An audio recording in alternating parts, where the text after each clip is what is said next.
ఆరాధిస్తూ వచ్చాము. అయితే ఈ రెండో విషయంలో కూడా మనము ఒక వాక్యం మనం చూసుకొని ఆ రెండులో రాజ్యరసంలో కూడా మనము చేయి వెళ్తాం. దేవుని యొక్క వాక్యంలో యేసు ప్రభువారు తిరిగి లేచిన తర్వాత ఎంతమందికి కనబడ్డారు? తిరిగి లేచిన తర్వాత సమాజం పైన విజయం ఉంది, లోకం పైన విజయం, అన్నిటిపైన విజయం ఉంది. యేసు ప్రభువారు తిరిగి లేచిన తర్వాత ఎంతమందికి మనకు అంటే కనబడుతూ వచ్చారు యేసు ప్రభువారు? బైబిల్ ఎలా ఉంది? 10 మందికి దేవుడు కనబడుతూ వచ్చాడు. 10 సార్లు కనబడుతూ వచ్చాడు. కొంతమందికి 500 మందికి, కొంతమందికి ఒకరికి ఇద్దరికి ప్రభు కనబడుతూ వచ్చాడు. సరే, ఒక వచనం చూసుకొని యోహాను సువార్త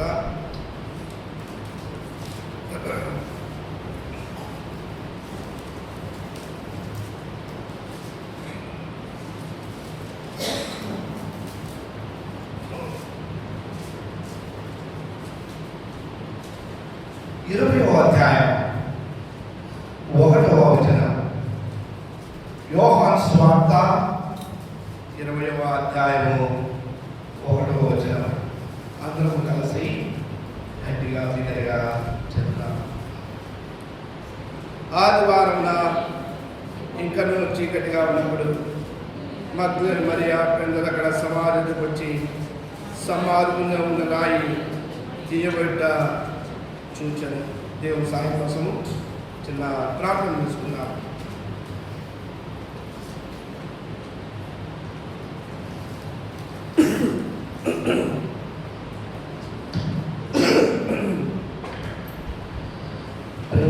తండ్రి, దైవ దేవ, ఘనమైన మహారాజా, పరిశుద్ధుడా, నీ ఘనమైన నామాన్ని బట్టి నీ వందనాలు స్తుతులు చెల్లిస్తున్నా. మా ప్రభు సజీవుడు కాబట్టి మమ్మల్ని కూడా సజీవులకి వచ్చి సజీవుడైన యేసు ప్రభువాన్ని ఆరాధించాలని దేవా నన్ను కూడా జ్ఞాపకం చేసుకున్నావు. తండ్రి, నీకు వందనాలు స్తుతులు చెల్లిస్తా ఉన్నాను. అవును ప్రభా, దేవా, మొదటి వాడు కలపటి వాడు నీవే, పునరుద్ధానం నీవే దేవా.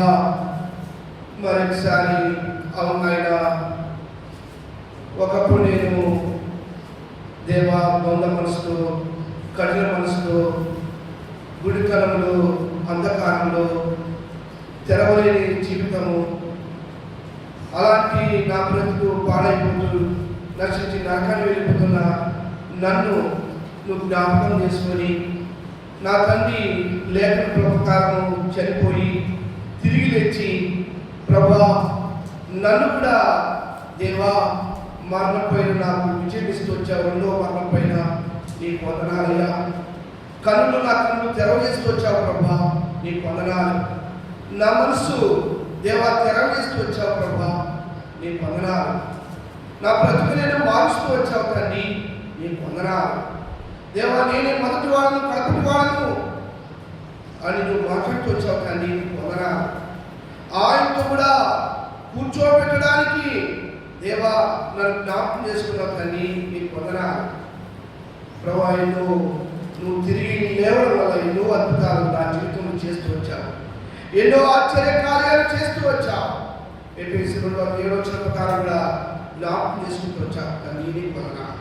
ఈ 2వ విషయంలో కూడా నాయన నాతో మాట్లాడు. నువ్వు మాట్లాడితే ప్రజలకు ఆశీర్వాదం దీవెన మీరు దేవాని కృపలో మమ్మల్ని జ్ఞాపకం చేసుకుని నీ రక్తాన్ని నా మీద మా మీద కోరుకుంటుండగా సహాయం చేయి. దేవోత్సవాన్ని దీవించి ఈ కృపలో జ్ఞాపకం చేసుకుని సమయాన్ని దీవెనకరంగా ఆశీర్వాదకరంగా ఆత్మదేవాత్మకార్యం జరిగించు. నన్ను కూడా 4 గొంతులు తాక దేవాని కృపలో సహాయం చేయండి. యేసునామములో తండ్రి.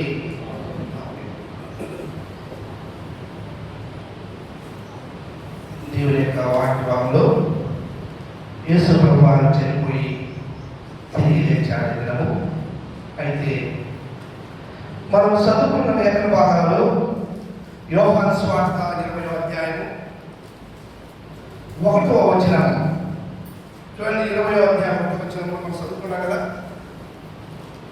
చూడండి, ఆదివారమున ఇంకను చీకటిగా ఉన్నప్పుడే మగ్దలేని మరియా పెందలకడ సమాధిలోకి వచ్చి సమాధి మీద ఉండిన రాయి తీయబడుట ఎవరంట? మగ్దలేనే మరియా. ఈమె బ్రతుకు ఎలాంటిది? ముందు ఎలాంటి జీవితము ఈమెది? ఎలాంటి జీవితము? దయాలు పట్టింది, దయము పట్టింది. ఈమె దయముతో ఉంది. అలాంటి దయాలను యేసు ప్రభువు వెళ్ళగొట్టినాడు. ఆ దయాలను వెళ్ళగొట్టాడు కాబట్టి దేవుడు ఆమెను జ్ఞాపకం చేసుకున్నాడు. అందుకే ఆమె యేసు ప్రభువు చనిపోయి సమాధిలో ఉంది అనుకున్నా, ఇంకా ఉంది సమాధిలో, సమాధి చోట యేసు ప్రభు ఉన్నాడు, అక్కడికి వెళ్ళి నా ప్రభు నేను తెచ్చుకుంటాను ఆమె ఆశతో వెళ్ళిందంట. పెందల అక్కడ వెళ్ళిందంట. ఎక్కడికంట? చదవండి దేవుని యొక్క వాక్య భాగంలో చూడండి. సమాధి ఎందుకు వచ్చి సమాధి మీద ఉండిన రాయి తీయబడి చూచెను. తీయబడుట చూడండి, 3వ వచనంగా. కాబట్టి పేతురును ఆ శిష్యులు బయలుదేరి సమాధిలోకి వచ్చింది. వారిద్దరు కూడి పరిగెత్తుచుండగా ఇలాగ చదువుకుంటా వస్తే ఈమె పెద్దలకనే వెళ్ళింది సమాధి వద్దకు. మగ్దలేనే మరియ, ఈ దైవమును బట్టిన మరియ. సమాధికి దూరం పోతారు చెప్పండి. పెద్దలక్కడ పోతారా? తెల్లవారుజామున పోతారక్క స్త్రీలు సమాధి వద్దకు తెల్లవారుజామున పోతారా? ఏమంటారు? పోతే సమాధులు ముందుగానే ప్రయాణం ఉంటాయేమో, భూతాలు ఉంటాయేమో, శక్తులు ఉంటాయేమో అంటారు. ఇవి ఎప్పుడు పోతా ఉంది? పెద్దగా పోతా ఉంది సమాధి. నా ప్రభు నేను తీసుకొచ్చుకోవాలా, నా ప్రభు నేను తీసుకొచ్చుకోవాలా. నా ప్రభు ఎక్కడున్నాడు? సమాధితో ఉన్నాడు. నా ప్రభుని కావాలి నాకు, నా ప్రభు నాకు కావాలా అని అడుగుతా ఉంది. నా ప్రభు నాకు కావాలా. చూడండి, ఇంకా చదువుతా వస్తే రండి చూడండి, చదవండి. 11వ వచనంలో కూడా రాయబడింది. అయితే మరియా సమాధి బయట నిలిచి ఏడ్చునేను. ఆమె ఏడ్చుచు సమాధిలో వంగి చూడగా తెల్లని వస్త్రములు ధరించిన 2 దేవతలు యేసు దేహం ఉంచబడిన స్థలంలో తల వైపున ఒకళ్ళు, కాల వైపున ఒకళ్ళు కూర్చుంట అంటా ఉంది. చదువుకుంటా వస్తే అయ్యా నా ప్రభు నాకు కావాలా, నా ప్రభు నేను తీసుకుని పోతానయ్యా, నా ప్రభు నాకు కావాలా, నా ప్రభు నేను తీసుకుని పోతా. ప్రభు యొక్క బరువు ఎంత తెలుసా? ప్రభు యొక్క బరువు ఎంత తెలుసా? ఎన్ని కేజీలు?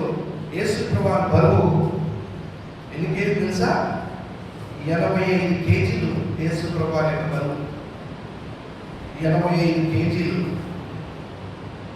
ఈ మగ్దలేని మరియా పెద్దలక్కడ వచ్చి యేసు ప్రభువుని తీసుకుని పోతాను. 85 కేజీలు పెద్దలక్కడ వెళ్ళేది.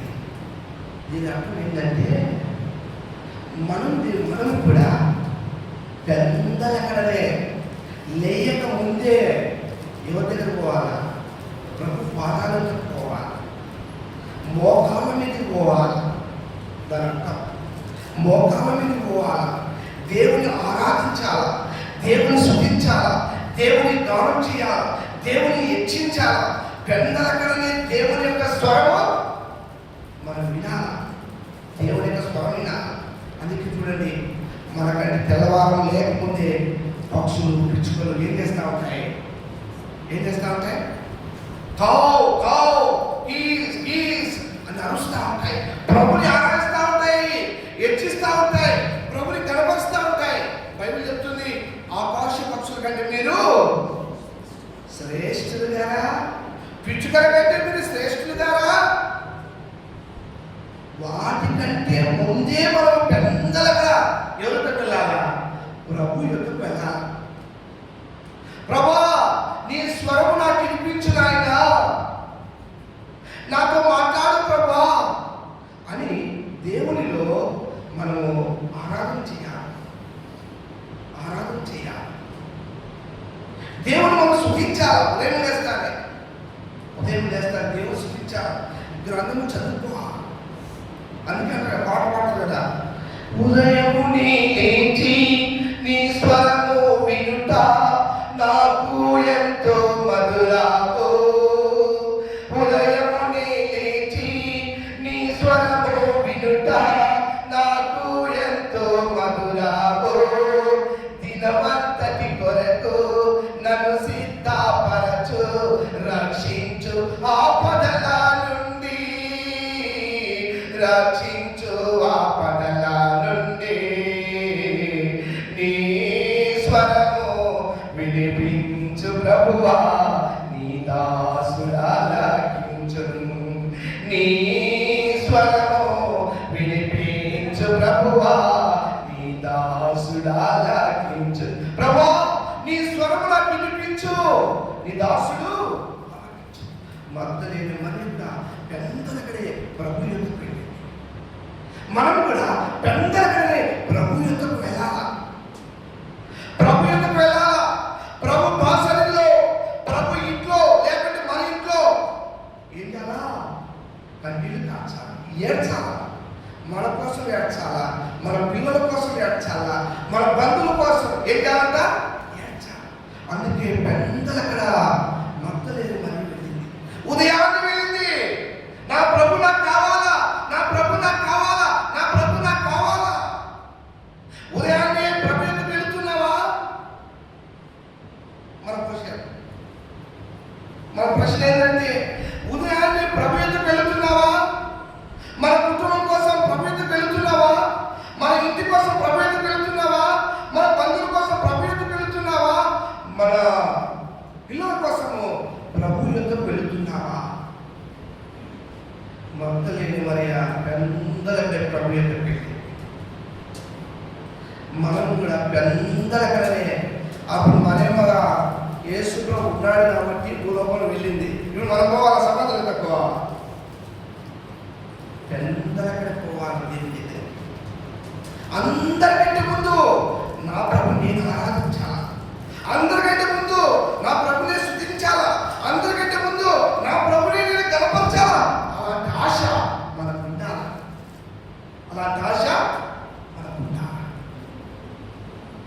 అందుకే రాయబడిలో పాటలు 19 వచ్చినలో మీరు చూడండి, నీళ్లు కుమ్మరించినట్టు పసిపిల్లల వరకు ఏం చేయాలంట? కుమ్మరించాలి. 19 వచ్చిన విలోప వాక్యం చూడండి, ఒకసారి చదవండి.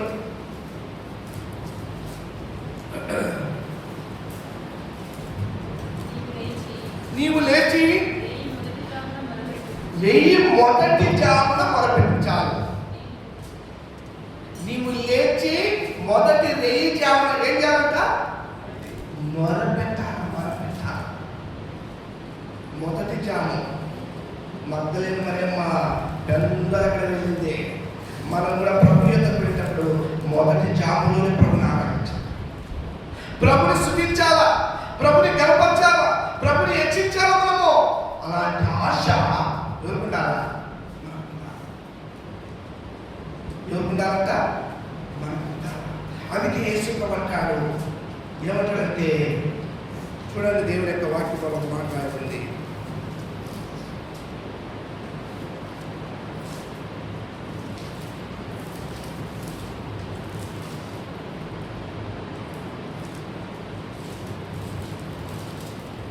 నాలుగో అధ్యాయం, ఆమోసు గ్రంథం 4వ అధ్యాయం, ఆమోసు గ్రంథం 4వ అధ్యాయం 12వ వచనం చూడండి. 12వ వచనం 12 గట్టి చదువుతా. కాబట్టి ఇశ్రాయేలీయులారా నేను ఎడల మీ ఎడల ఇలాగు చేయుదును గనుక ఇశ్రాయేలులారా మీ దేవుని సన్నిధిని కనబడుటగా ఏం చేయాలంట? సిద్ధపడాలి. ఏం చేయాలని చెప్పండి? దేవుని సన్నిధిని కనబడుటకై సిద్ధపడాలి. ఏం చేయాలి మనము? దేవుని సన్నిధిలో కనబడడానికి సిద్ధపడాలా, దేవుని సన్నిధిలో ఉండడానికి సిద్ధపడాలా. ఉదయాన్నే ఏం చేయాలి చెప్పండి? ఉదయమునే లేచి దేవుని యొక్క సన్నిధిలో కనబడడానికి ఏం చేయాలి మనము? ఎన్ని గంటలకు లేస్తున్నాం మనము? చెప్పండి, ఎన్ని గంటలకు లేస్తాం? మనం లేచేది కాకుండా ఇతరులను ఏం చేయాలి మనము? లేపాల. మనం సిద్ధమునే కాక ఇతరులను ఏం చేయాలి మనము? సిద్ధపరచాల. అర్థమవుతుందా? చదవండి దేవుని యొక్క వాక్యంలో రండి. ఎన్నికల గ్రంథం 38వ అధ్యాయం 7వ వచనం.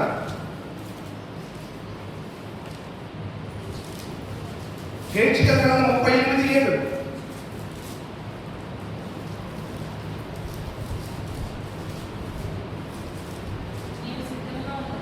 నీవు సిద్ధముగా ఉండుము, నీవు సిద్ధపడి నీతో కూడా కలిసిన సమూహం అంతటినీ సిద్ధపరచుము. వారికి ఏం చేయాలంట? కావులు కాయాలి. మనమే సిద్ధంగా లేకుంటే దేవుడికి ఎట్లా వస్తాము? మనమే సిద్ధంగా లేకుంటే దేవుడి మనకి ఎలా వస్తాము? మనమే సిద్ధంగా లేకుంటే మన పిల్లలు ఎప్పుడు సిద్ధపరుస్తాము? చెప్పండి. పెద్దలకు లేస్తున్నావా? పెద్దలకే వెళ్ళింది ప్రభు యొక్క కావా? నీవు నేను పెద్దలక్కడ ప్రభు యొక్క వెళుతున్నామా? మనం వెళ్ళిన తర్వాత మన పిల్లలను సిద్ధపరుస్తున్నామా? మనం సిద్ధపడిన తర్వాత మన పిల్లలను సిద్ధపరుస్తున్నామా? ఎలాంటి జీవితం అంటున్నా?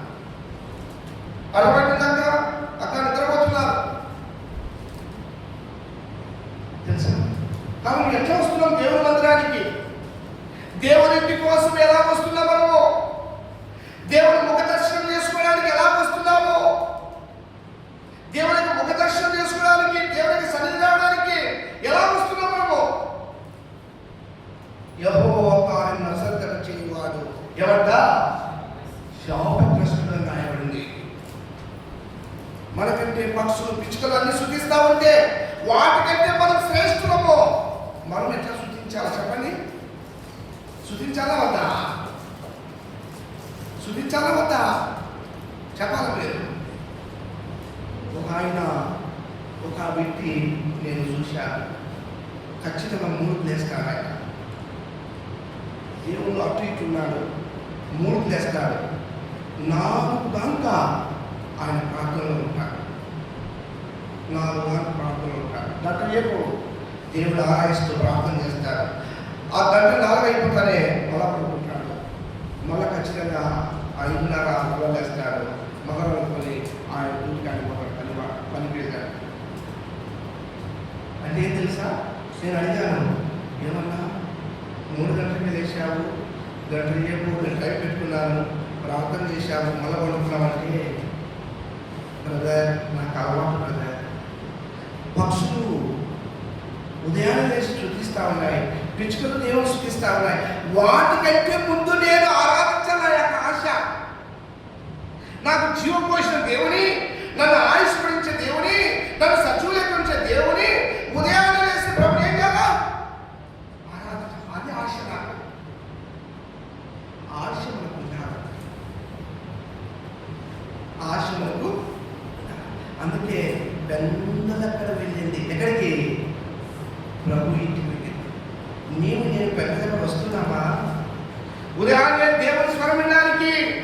ఆదివారం వస్తాను, ఇప్పుడు ఆదివారము ప్రభు దినము, నేను దేవునికి వెళ్ళాలా, దేవుని మందిరానికి వెళ్ళాలా అని ఆశతో వస్తున్నామా? ఈ ఆదివారం పోతే పోతాం, లేకుంటే లేకులే. ఎవరు అడుగుతారు? ఎవరు అడుగుతారు?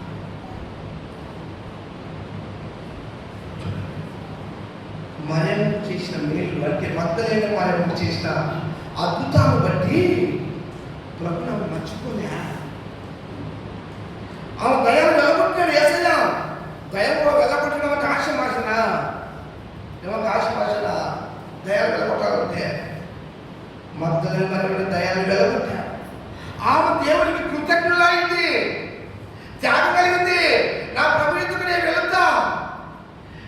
ఎవరి జీవితంలో దేవుడు చేసిన మేలు జ్ఞాపకం చేసుకుంటారో వారి జీవితంలో వారు మర్చిపోరు. ఎవరు చెప్పండి? ప్రభుని. ఎవరంతా? ప్రభుని వారు మర్చిపోరు. ఎందుకు? దేవుడు నా జీవితంలో అద్భుతం చేశాడు, నా కుటుంబంలో అద్భుతం చేశాడు, నా వ్యక్తిగతంగా అద్భుతం చేశాడు, నా బంధువులతో అద్భుతం చేశాడు, నేను మర్చిపోను అని దేవుడికి ఎట్లా ఉంటారో తెలుసా? సమీపంగా ఉంటారు. ఎట్లుంటారంట? సమీపంగా ఉంటారు. దేవుడికి ఇంటికి రావడానికి ఉదయాన్నే వస్తారు, టయానికి వస్తారు, దేవుని స్తుతిస్తారు, దేవుని గానం చేస్తారు, దేవుని హెచ్చిస్తారు. లేకుంటే మన పితరులు ఇశ్రాయేలు ప్రజలు దేవుడు చేసిన కార్యాలు ఏం చేశారు? వాళ్ళు ఏం చేశారంట? ఏం చేశారు తెలుసా? మరచిపోయిన నాయకుడు. చూడండి కీర్తనలు 106:13.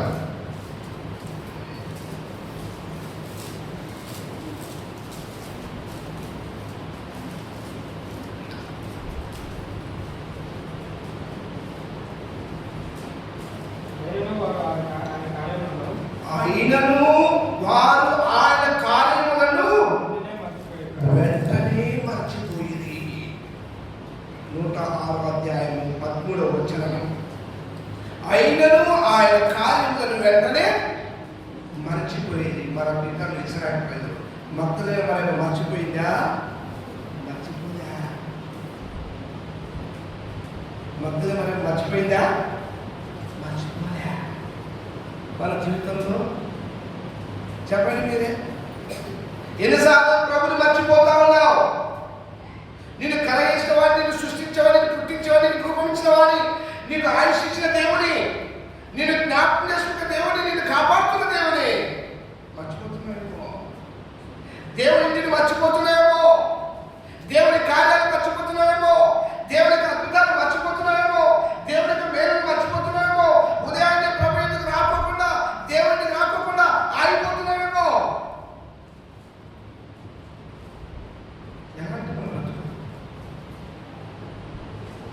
అందుకే బైబిల్ చెప్తుంది, మనం సిద్ధం లేకుండా మన కుటుంబాన్ని మనం సిద్ధపరచలేము. మనం సిద్ధం ఉంటే మన కుటుంబాన్ని సిద్ధపరుస్తాం. మనం సిద్ధం ఉంటే మన ఇరుగు కుటుంబాన్ని ఏమక్క దేవుడి రక్కపోదాము టైం పోవాలక్క అని సిద్ధపరుస్తాం. మనమే సిద్ధం లేకుంటే వారిని సిద్ధపరుస్తాం, వారిని సిద్ధపరుస్తాం. చెప్పండి, సిద్ధపరుస్తామా?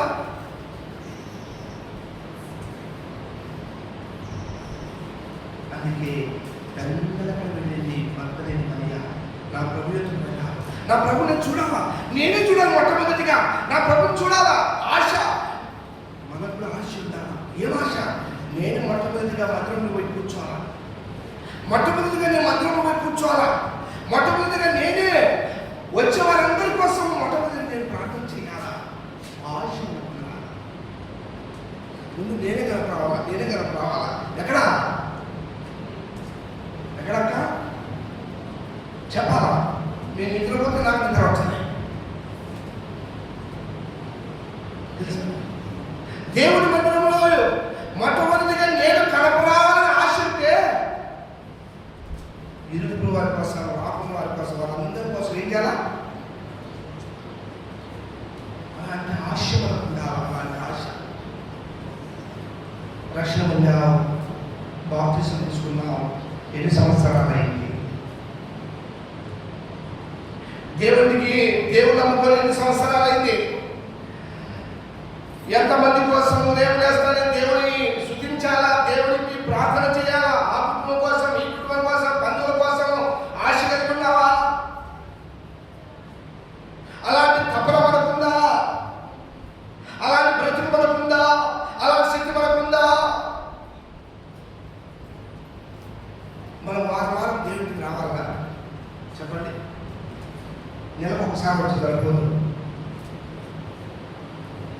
ఏమన్నా నెలకు ఒకసారి వచ్చి సరిపోదా?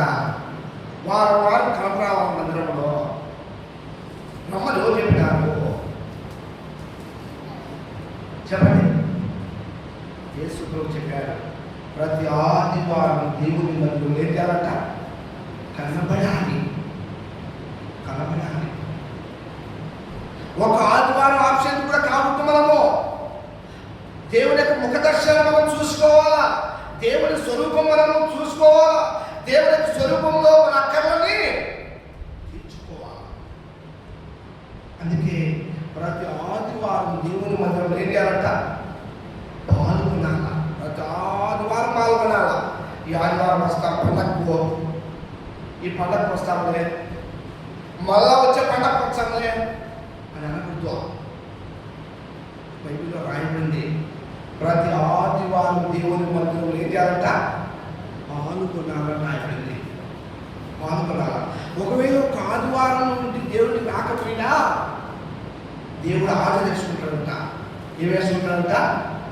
స్కూల్కి పోతే ఆర్డర్ పట్టి ఉంటుంది. ఏమంటుందంట? స్కూల్కి పోతే ఆర్డర్ పట్టి మంచిగా వచ్చినా లేదా, వచ్చాడా, ఆప్షన్టా, ప్రజెంటా, ఆప్షన్టా. అలా దేవుడు కూడా ప్రజెంట్ ఆప్షన్ అని లెక్కేస్తాడు. ఏమంట? బైబిల్లో రాయబడింది, ఒక ఆదివారం దేవుడికి రాలేదనుకో, ఎన్ని వారం రాలే? ఒక ఆదివారం దేవుని ముఖ దర్శనం చేసుకోలేదు మనము, ఒక ఆదివారం దేవుడిలో వచ్చి ప్రార్థన చేయలేదు, పెద్దలు అక్కడ దేవుడికి స్వరం ఇల్లేదు. ఎన్ని రోజులు తెలుసా? ఏమక్క? ఎన్ని రోజులు? 1000 సంవత్సరాల ఆప్షన్తో. ఒక ఆదివారం కనబడకపోయినా ఎన్ని సంవత్సరాలంట? 1000 సంవత్సరాల ఆప్షన్తో. అర్థమవుతుందా? చదవండి. 2 పేతురు 3వ అధ్యాయము 8వ వచనం.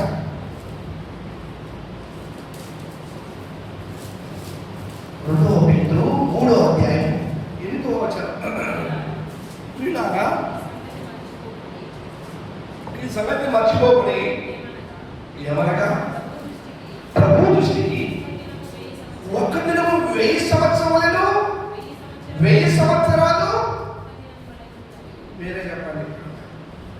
ఒక ఆదివారం ఇంటికి రాకపోతే, దేవుని దర్శనం చేసుకోకపోతే ఎన్ని సంవత్సరాలు? 1000 సంవత్సరాల ఆప్షన్. ఒక ఆదివారం దేవుడికి రాకపోతే 1000 సంవత్సరాల ఆప్షన్. ఒక ఆదివారం దేవుడికి వచ్చినట్టు 1000 సంవత్సరాలు కూడా వచ్చినట్టే. కాబట్టి ఎన్ని వారం తక్కువ, ఎన్ని వారం దేవుడికి దర్శనం చేసుకోకుండా, దేవుడికి ముఖ దర్శనం చేసుకోకుండా, దేవుడికి స్వరం వినుకోకుండా ఎంతకాలం జీవించవచ్చా? ఎంతకాలం జీవించవచ్చా? గుర్తు చేసుకోవాలి.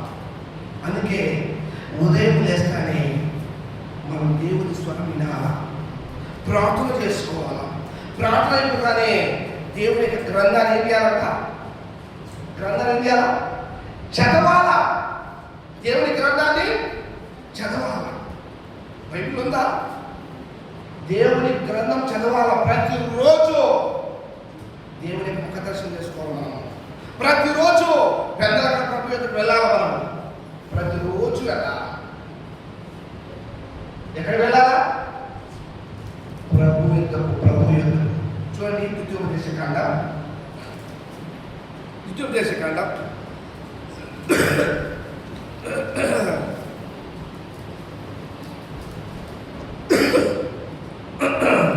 17వ అధ్యాయం 22వ వచనం.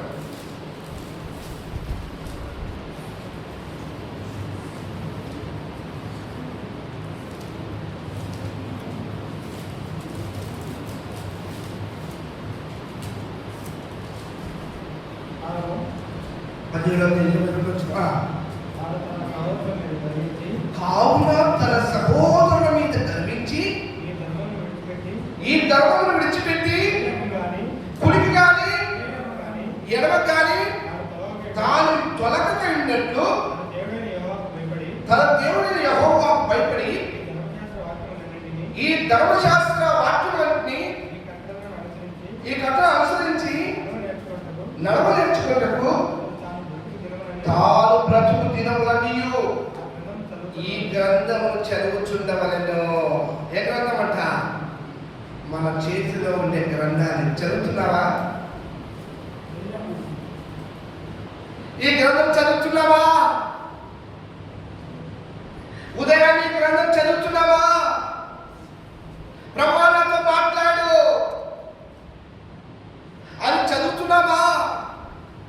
ఈ గ్రంథం చదివితే మనకేమి లాభము? ఉద్యోగానికి పోతే నెలకు వస్తాను, జీతం వస్తుంది. కూలికి పోతానే కూలి వస్తుంది, రోజు పనికి పోతే. ఈ గ్రంథం చదివితే మనకేం లాభము? మనకేం లాభం? ఈ గ్రంథం రోజు చదవమంటాడు దేవుడు, మనకేం లాభము? ఉదయాన్నే దేవుడికి స్వరం వింటే, ఉదయాన్నే పెద్దగట్టు దేవుడికి వెళితే, ఈ గ్రంథం చదివితే నాతో మాట్లాడు ప్రభువా, నాతో మాట్లాడు ప్రభువా అని జ్ఞాపకం చేసుకోవాలి. ఈ గ్రంథం చదివితే ఈ గ్రంథం ఏం చేస్తుంది తెలుసా? నీకు ఎప్పుడైతే ఈ గ్రంథం చదువుతావో ఆ గ్రంథం నేను ఏం చేస్తుంది తెలుసా? నేను జ్ఞాపకం చేసుకుంటాను. 22 వచ్చిన